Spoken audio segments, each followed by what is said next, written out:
সঞ্চয় সুন্দরবনে একটি সরকারি পোস্ট অফিসে সবে 7 মাস হলো জয়েন করেছে। টানা 7 মাস পর অফিস থেকে কয়েকদিনের ছুটি পেয়েছে। সঞ্জয় ভেবে দেখল নানু বাড়িতে ঘুরতে যাওয়া যায়। এই সুন্দরবনে একটি গ্রামে তার নানু বাড়ি। অফিসের কাছাকাছি একটি নদী আছে, সেটি পেরিয়ে যেতে হবে। এখানে চাকরি হয়ে আসার পর নানু বারবার যেতে বলেছেন, কিন্তু কাজের চাপে আর যাওয়া হয়নি। অবশেষে নানুকে একটা কল দিলাম। নানু বলল, শোন নাতি, একটা নদী পার হবার পর সোজা হেঁটে যাবি, একটু পরে দেখবি রাস্তাটা দুভাগ হয়ে দুদিকে চলে গেছে। তুই ডান দিকের রাস্তা দিয়ে আসবি, বাম দিকের রাস্তা দিয়ে আসিস না কিন্তু। আগেই বলে রাখলাম, ভুল যেন না হয়। সঞ্চয় নানুকে আশ্বস্ত করে বলল যে সে সাবধানে যাবে। আরো 2 দিন অপেক্ষা করার পর যাওয়ার জন্য উপস্থিত হলাম। বিকেলে পোস্ট অফিস থেকে বের হয়ে হাঁটা শুরু করলো সঞ্চয়। তার আরো আগেই বের হবার ইচ্ছা ছিল, কিন্তু আজ অনেক কাজ, তার উপর নতুন চাকরি, হুট করে নিজের প্রয়োজনে বের হয়ে আসা যায় না। পোস্ট অফিসে কাজ গুছিয়ে বের হতে হতে অনেক সময় দেরি হয়ে গেল। হেঁটে হেঁটে ফেরিঘাটে এসে যখন পৌঁছলো, তখন আকাশ অন্ধকার হয়ে আসছে। প্রকৃতিতে দুর্যোগে যেন তোলপাড়।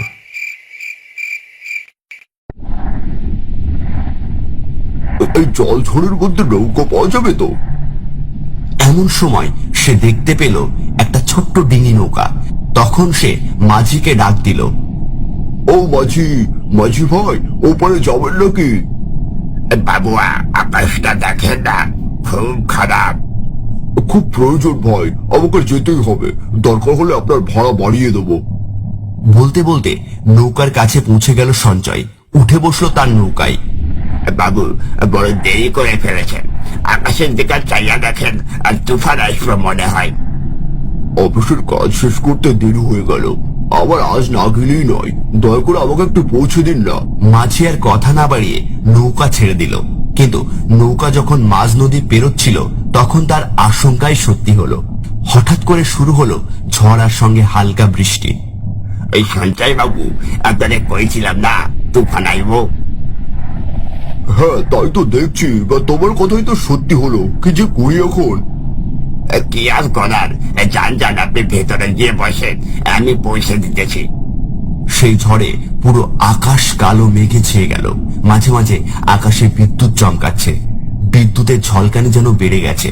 মুহূর্তে আলো শূন্য হয়ে গেল কালো মেঘে। মাঝি একটু পরে পৌঁছে দিল সঞ্চয়কে। আর তখন সঞ্চয় মাঝিকে ধন্যবাদ জানিয়ে পা বাড়ালো বাড়ির পথে। সোজা হেঁটে যাওয়ার কিছুক্ষণ পর রাস্তাটা দুভাগ হয়ে গেল। ঠিক তখনই সঞ্চয়ের মনে পড়ে ডান দিকের ওই রাস্তাটার কথা। কিন্তু নানু বারবার করে বলেছিল ডান দিকের রাস্তার কথা আর ডান দিক দিয়ে যেতে। কিন্তু বাদিকে শর্টকাট রাস্তা ছিল। ডান দিকের রাস্তায় সুন্দর অটল, আর বাদিকের রাস্তা জঙ্গল, অন্ধকার। তখন মনে মনে ভাবলো যে যাক, ভালোই ভালো তাড়াতাড়ি বাড়ি যেতে পারলেই বেঁচে যায়। এখন তার সবচেয়ে বড় প্রয়োজন শর্টকাট রাস্তাটা। ঝড়ের রাতে এটাই ভালো হবে। সঞ্জয় ডান দিকের রাস্তা না গিয়ে বাদিকের রাস্তাটা ধরলো। আর রাস্তা দিয়ে যেতে যেতে বৃষ্টিটা একটু কমে এলো। হঠাৎ সামনে দেখতে পেল একটা পুরনো বট গাছ, অনেকখানি জায়গা নিয়ে দৈত্যের মতো দাঁড়িয়ে আছে। আর তখন বট গাছের কাছাকাছি পৌঁছাতেই বৃষ্টিটা আবার ফিরে এলো। উপায় না দেখে সঞ্চয় আশ্রয় নিল বট গাছটার নিচে। কিছুক্ষণ এভাবেই কেটে গেল। রাত আরো বাড়ছে। এদিকে নানু নানি ভীষণ চিন্তা করতেছে মনে হয়। এসব ভাবতে ভাবতে হঠাৎ কান্নার শব্দ পেয়ে চমকে উঠল সঞ্চয়। দেখল সাদা কাপড় পরা একটা মেয়ে দাঁড়িয়ে আছে আর কান্না করছে। আর তাদের কারো মুখ দেখা যাচ্ছে না।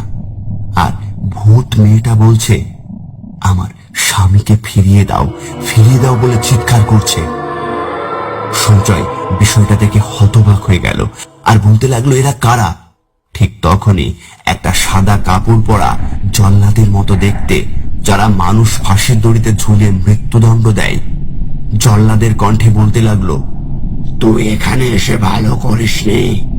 আর তখনই সঞ্চয় হঠাৎ দেখতে পেল অনেকগুলো ঝুলন্ত মৃতদেহ। তাদের চোখ মুখ বিকৃত, সবাই সঞ্চয়ের দিকে তাকিয়ে আছে। ঠিক তখনই চিৎকার করে উঠল সাদা প্রেতাত্মারা। আর আত্মারা সঞ্চয়ের দিকে আস্তে আস্তে এগিয়ে আসতে লাগলো। তা দেখে মনে পড়ল সাধু বাবার সেই তাবিজটার কথা। সেই তাবিজটা সে বের করে মন্ত্র পড়ে দৌড়তে শুরু করলো আর চিৎকার করে বলতে লাগলো, বাঁচাও বাঁচাও, আমাকে কেউ বাঁচাও। আজকের গল্পটি ভালো লাগলে আমাদের চ্যানেলটি লাইক ও কমেন্ট করে আমাদের পাশে থাকবেন। আর হ্যাঁ, অবশ্যই অবশ্যই আমাদের চ্যানেলটিকে সাবস্ক্রাইব করবেন। ধন্যবাদ।